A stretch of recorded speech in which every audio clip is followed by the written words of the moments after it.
about this video. Just be cautious of are the food vendors around Manila. Some are not officially licensed. You don't say! Unlicensed street food vendors? I've never heard of it. Dude, it's just street food vendors. It's not regulated. What's up, Philippines? Welcome back to another episode with your host Nelly. So happy to see your smiling faces again. I changed the room because I had a comment saying, can't stand that echo in the background, so hoping this one is better. Today we have an exciting video. 15 Philippine scams, rip-offs, and tourist traps. Maybe it's a positive video with like some clickbait title, or maybe it's really bad. In any case, we're going to watch it together. We're going to comment about it. We're going to react to it, and I'll just add my 2 cents because I lived in the Philippines for 4.5 years. I know the in and outs. I know what he might be talking about, and I can just add my commentary to it. If you're new to this channel, please subscribe. Help me help you. I'm going to make your day, hopefully. I'm going to educate you on everything Philippines related, and it's also a pleasure for me to be here, connect with you guys. I'll see you in the comment section. Without further ado, let's jump into it. In this video, I'm going to give you 15 rip-offs, tourist traps, and scams around the Philippines and Manila next on Jaycation. Alright. Let's do this. Hey, what's up, Jaycationers? Welcome back to another video in the Philippines series. Today, we are going to give you 15 rip-offs, tourist traps, and scams, not just in Manila, but around the Philippines. These are things not to scare you. These are just things you should be aware of and educate yourself on, so when you're here, you don't get any surprises and you don't lose your money or you don't get ripped off in any way, sort, or fashion. So hopefully these 15 tips help you out and you're aware. So when you're here in the Philippines, you have a nice vacation, or if you're living here, you just have a nice experience when you're out in these touristy areas. We're not here to create problems, we're here to solve them and help you guys have a nice experience when visiting the Pilipinas. But when you're here... Okay, definitely love the approach of saying, hey, I'm not here to destroy you. Please be kind in the comment section. I am here to actually educate and make things better. So if YouTubers talk about what is going on, politicians might take it seriously and take action. That's just my point of view. Maybe you disagree. In the area of Intramuros, you're gonna probably want to ride a kalesa, which is a Filipino horse-drawn carriage, and it's decorated really nicely. The ripoff would be if you got overcharged. 350 to 500 pesos is about the range. 500 is probably the big one with multiple people. If you're hiring a tour guide, the longer you go, the more you're gonna pay for the tour guide. On a hot day, you probably want to ride a kalesa. We want to ride a kalesa because it's a nice day to check out this historical area of the Philippines, but make sure that you're not overpaying too much. 350 to 500 pesos. Just remember that. Alright. This scam definitely has to do with a lot of the expats, especially the white dudes who come here to the Philippines looking for love, looking for a wife, looking for a relationship, and they join these dating services, they join these dating apps, and they end up getting relationship fraud. Either they're getting scammed. Fraud. Wow, I love the term. That is a new vocabulary for me. By the so-called service, or they end up getting scammed by the woman themselves, whether it's money or through a green card or showering them with expensive gifts. Relationship fraud does run wild here in the Philippines and all over Asia. So make sure if you are to come here and find love, to go to a legit dating service, a legit website. You can always do your research and figure that out, or just go out to a bar, go out to a restaurant and strike up a natural conversation with a pretty woman. And who knows, she could be the love of your life. But watch out, you don't want to get siphoned thousands of dollars from a woman that you've been talking to online, only to find out you're being catfished. Be cautious, not even that same woman. please. It's somebody else. She's a gold digger. So watch out for relationship fraud. The next thing you're gonna want to watch out. Yeah, valuable tip. Just in general, everywhere in the world, you just have to watch out. I met a guy who is friends with a friend, and he actually got robbed on his first date with this girl in Colombia. And I'm like, how? She stole his laptop, passport, cash, credit cards, everything. So he had to call the embassy and tell them, please get me out of here. This girl took everything. For are the taxi scams. If you are getting into a taxi, make sure you snap a picture of the license plate, and when you get into the taxi, make sure you request that you're gonna get metered for your ride. Now, the Philippines, the safest way to ride around Manila is to take a Grab, because it's done through an app. It's a lot like Lyft and Uber. You are tracked on there, and it is a legitimate app that drivers and riders can use to make sure sure you don't get scammed like you would in a taxi. My friend Haley Dasovich, she got he's scammed friends with into her. a taxi from the airport once, and Me her video too. blew up. It got millions of views. You don't want to end up becoming one of those scam people, though. It really sucks. They tried to do it to Dad Cation when he was here in 2018. He told them to screw off and gave him what they agreed upon initially. So make sure if you're riding a taxi, you get it metered. But for the most part, I heard that a lot of the taxis are honest here, but there are a few that will try to take advantage of you, especially if you are a foreigner. Another scam you should watch out for happen in tourist islands like Boracay, Siargao, El Nido, different parts of Palawan. Watch out for the water sports and motorcycle and 4x4 scams. There are bike rentals, water sport rentals. There are rental places that are just out there to scam you. They will lend you out a vehicle and then you'll take it back, whether it's a jet ski or a motorcycle, and it already will have pre-existing damages.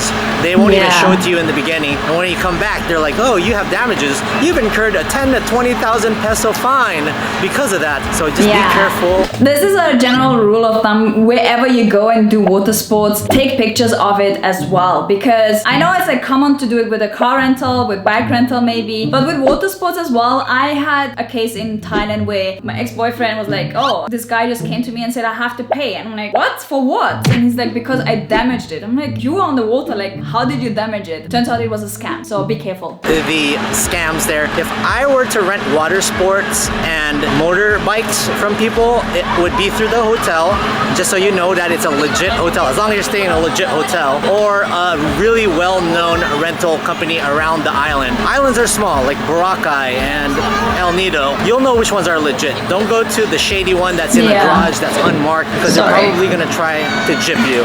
So make sure you watch out for that type of scam here in the Philippines.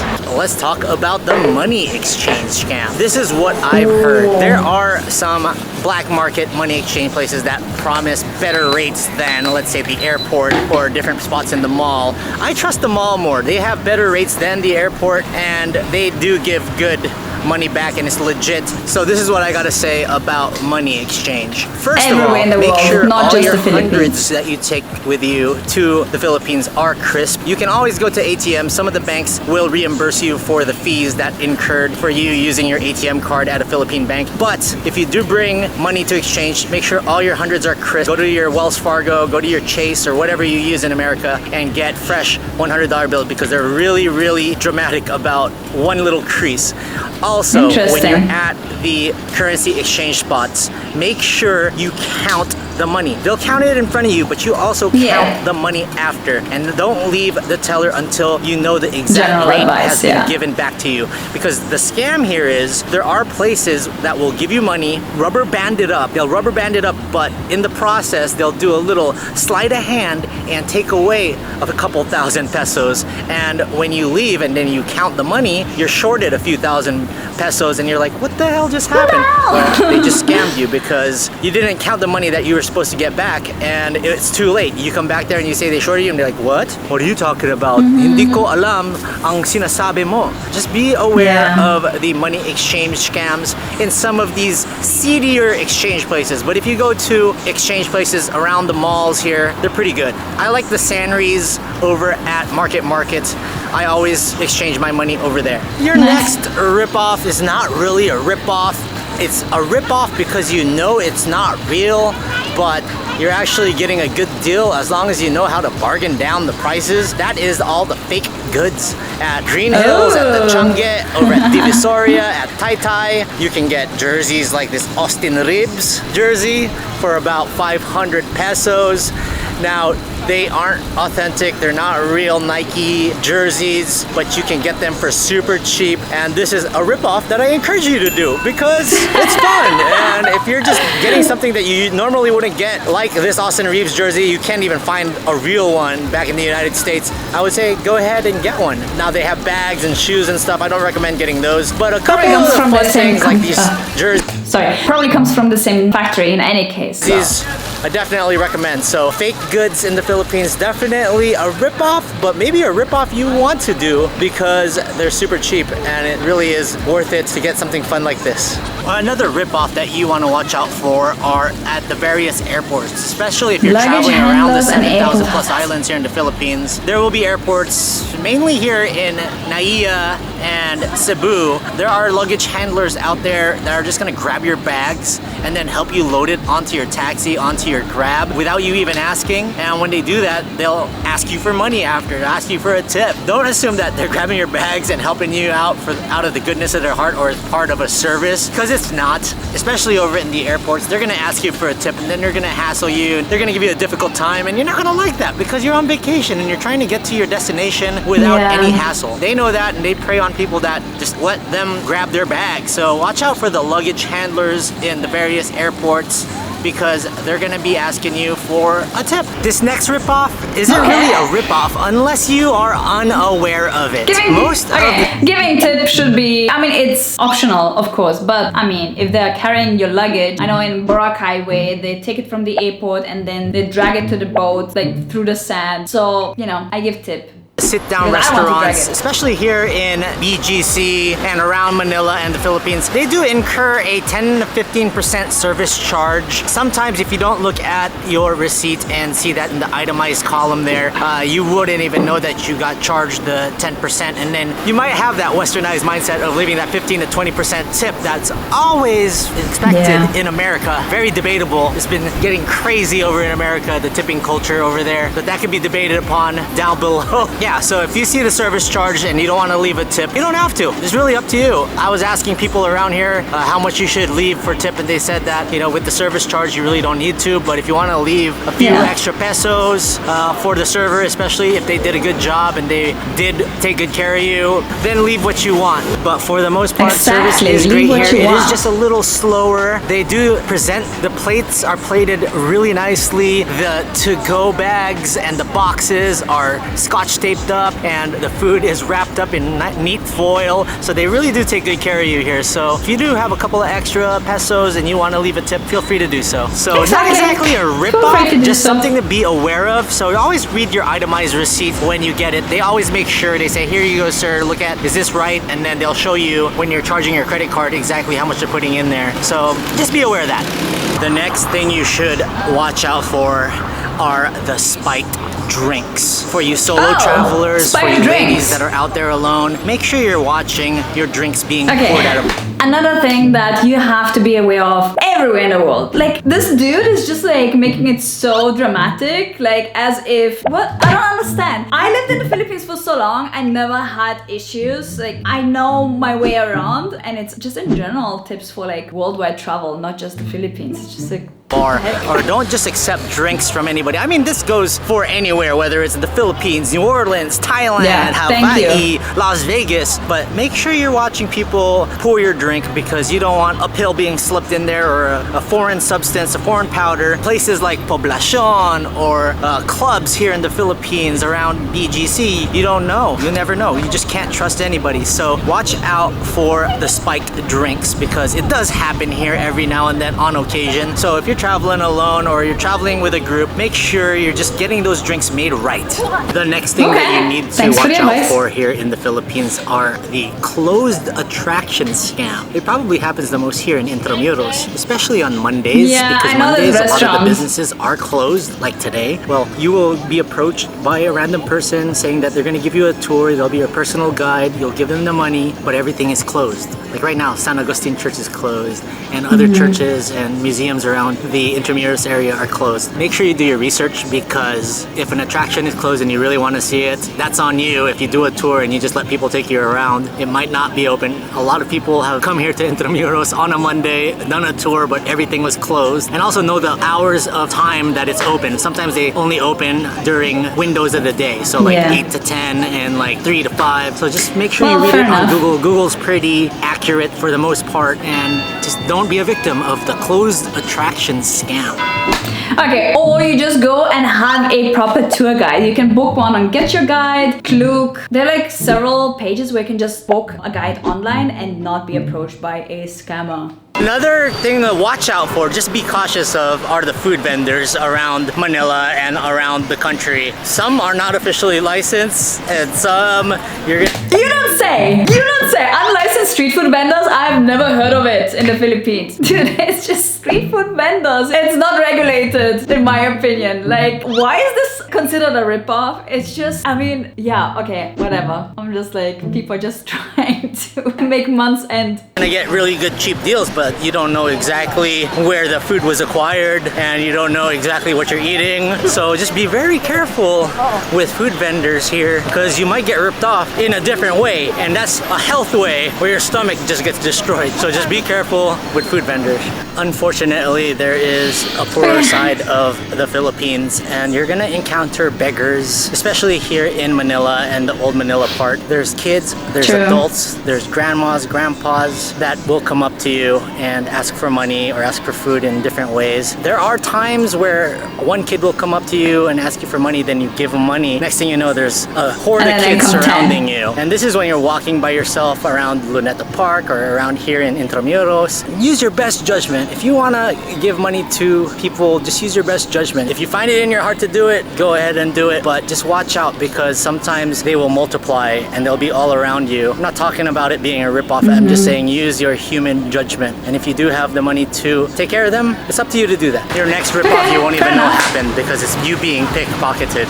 And these would happen in places like Victoria or 99. Literally Paris, London, New York, all of the big cities. So 99 or even Green Hills if you're not careful. A lot of people like to take precautions by wearing their backpack forward or wearing those side bags, which I don't really like because I'm not that hip. I usually use a money belt and tuck it in between my waist and use zippered pockets for my cell phones. You put your phone in an unzippered pocket and you leave it there just for a half a second in a crowded area, it can be taken from you. Believe me, I lived in Barcelona for years and I've heard a handful of people losing phones in the Rambla area. But here in the Philippines, it can happen as well, especially in Metro Manila. You're sweating, a lot is going on. People are pursuing you for a tour or pressuring you to get on a calesa.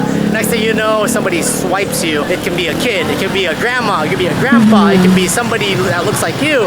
So just be careful because they come in all forms, shapes, and sizes. Your next ripoff would be from an airlines here in the Philippines when you're doing inter-island flights or even leaving the country. They will nickel and dime you if you go overweight. Wait, is his channel all about scams? Because so far, I mean, there were a few valid points, but I'm like, is this just clickbait? Just a little bit, maybe half a kilo over or 2 kilos over. This happens everywhere, like literally in the US. I remember getting triggered by an agent that was being very petty on my way to Cebu or leaving Cebu, and they made me take stuff out of my luggage, and then they were like, "Oh, you can't put that on you." I was like, "Yes, I can. I'm wearing it." So make sure you bring yourself one of these. Give or take, they are pretty good and pretty accurate, but maybe leave yourself a kilo or half a kilo to go. So I'm going to Boracay right now. I'm flying Air Asia. Air Asia will find out if they try to nickel and dime you. But I have 28 kilos for your check-in and then 7 kilos for carry-on, and I paid a little extra, I think. Let's see. Well, it says 28 pounds, so that's not even a kilo. So I'm at 13 kilos, so I'm good to go. They will not say anything at the airport. Now you gotta weigh the backpack too. Yeah, just in general, when you travel, this is something that you do. Not just the Philippines again. It's at 7.3 right now. So that's a little over. So I'm gonna have to take something out of this. So just make sure that your luggage and your carry-on is up to standards and to the rules. Make sure you read all the rules of your airlines ahead of time and bring portable weigh scale, and that will avoid you getting ripped off. Sometimes they charge you way more than you should be paying for luggage. And if you can carry stuff on your pockets and maybe wear a hoodie with you, that helps the weight. I'm a little scared leaving the country because I have so much stuff, but we will make sure that it's up to standards. Right behind me is Solaire, where you can do some legit gaming, but there are shady card dealings Gambling. out there, especially in the Manila area. If you go to maybe Chinatown or areas in Makati or parts of the hood, they will have illegal gaming going around in a back alley somewhere, up a stairwell, behind a dive bar. You don't want to get into that because they're gonna make you win at first, and then next thing you know, you're slowly gonna start losing money, and then bam, you've lost all your money and you're in trouble. It's like something out of a movie. There are illegal card games around, but resorts and casinos like Solaire and Okada are around, and you can gamble legitly just like you do in Vegas. Or you can fly to Macau, which is not too far away. All right, Jaycationers, so that will do it for the ripoffs, tourist traps, and scams of Manila, Philippines. I hope you liked it. I gave you 15 of them. Hopefully they just help you out on your next trip. This video is just meant to help out travelers coming to the Philippines. It's not meant to instill fear in anybody whatsoever like the other videos say. But if there's other ripoffs, tourist traps, and scams that I've missed out on, comment down below. It really helps the community guide them through their vacation here in the Philippines. Just stay safe out there. Use common sense. Do your research and you should be fine here in the Pilipinas. So maraming salamat sa inyong lahat. Make sure you subscribe to my new channel, Jaycation San Diego. And we'll see you guys in the next one. Be safe out there. And in the words of me, ingat at mahal kita. Stay traveling, Pilipinas. Okay. What do we have to say about this video? Okay, this guy, it seems like he's Filipino-American and he has spent more time abroad than in the Philippines, because I personally believe the US is more dangerous than the Philippines. Like, all of the tourist traps and rip-offs and scams are just very generalized things that you have to watch out anywhere in the world. Like, making it very Philippine-specific can put the Philippines in a very bad light. Don't get me wrong, you do have to look over your shoulder in certain areas, you do have to be cautious in certain situations, but making a video scaring people off to come to the Philippines is just like, huh? Like, dude, you could have made it differently. Anyways, I want to hear your opinion about this video. Let me know in the comment section down below. Do you think I'm overreacting or do you agree with me? I don't have anything against this creator. I just personally don't like if something is like so generalized and then targeted towards a specific country. It's definitely not fair to put that worldwide problem onto one country. But yeah, wherever you are in the world, stay safe, please be cautious. He had a few very, very valid points that you should adapt during your travels internationally. So I hope you enjoyed today's video. I hope you learned something new. If you did, give it a thumbs up, subscribe, and also check out my other channel where I travel the world and actually show you what is happening. I just did recently a video about Morocco, asking if it is safe, and I went out there by myself. Like, man approached me, met different people, and I was like, whoa, I had no idea that I would feel this way. If you want to see that video, head over to Nelly's Life. And with that being said, I'll see you guys next time.